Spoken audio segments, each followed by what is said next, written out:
Bonjour à tous. Donc voilà, là on est sur le Coldsteel AK-47. Comme vous avez pu le voir, Coldsteel j'en ai plutôt pas mal. J'aime bien la marque. Euh, donc sur celui-là, on a un clip ceinture en acier inox avec deux positions possibles. Ici, le petit renfort en plastique pour passer la dragonne, c'est en polypropylène. On a un manche en aluminium. On a ouverture d'une main avec une lame en acier AUS8.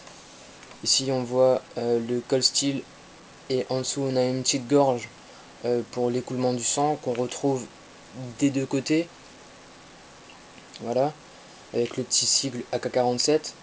Le système de verrouillage, je ne me souviens plus du nom, mais vous avez juste à tirer sur cette petite partie qui va faire que la lame va se refermer.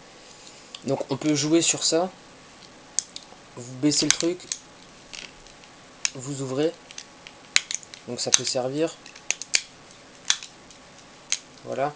Ici on a l'ouverture wave, je sais pas si ça, ouverture wave. Vous accrochez au pantalon et il sort tout seul, donc ce qui est pratique.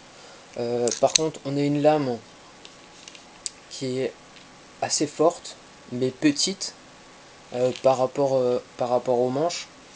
La lame est un petit peu plus petite, moins imposante. Le manche est quand même pas mal gros, ce qui fait qu'on a une bonne prise en main.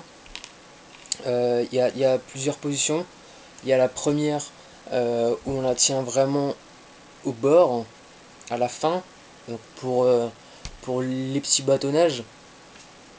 On a la position du milieu, où là on a une bonne prise en main, le couteau ne bouge plus. Ou alors on peut encore monter d'un cran pour passer.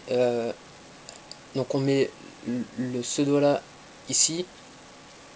Et donc on peut faire un bon travail de précision avec le pouce. On peut monter super haut vu qu'il n'y a pas de double tranchant.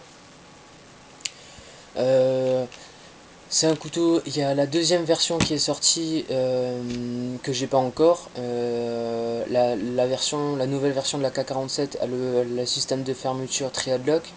Là celui-là il l'a pas. Bon c'est pas très grave, pour l'instant j'ai pas eu de problème avec ce système de verrouillage. Donc pour l'instant ça va. On a une très bonne lame. On a une émouture chisel il me semble. On a un bon pouvoir de coupe quand même. Euh, Assez cool. L'affûtage se fait plutôt correctement. Euh, Pas trop de problèmes à ce niveau-là. Donc c'est plutôt sympathique. Contrairement à d'autres aciers qui sont peut-être un petit peu plus difficiles à aiguiser. Mais là ça va, celui-là, de toute façon la US8, c'est un couteau fréquemment utilisé, un acier pardon, fréquemment utilisé par Coldsteel. Donc voilà, pas déçu de ce couteau. On peut l'avoir tous les jours sur soi, mais quand même, il pèse son poids, quoi.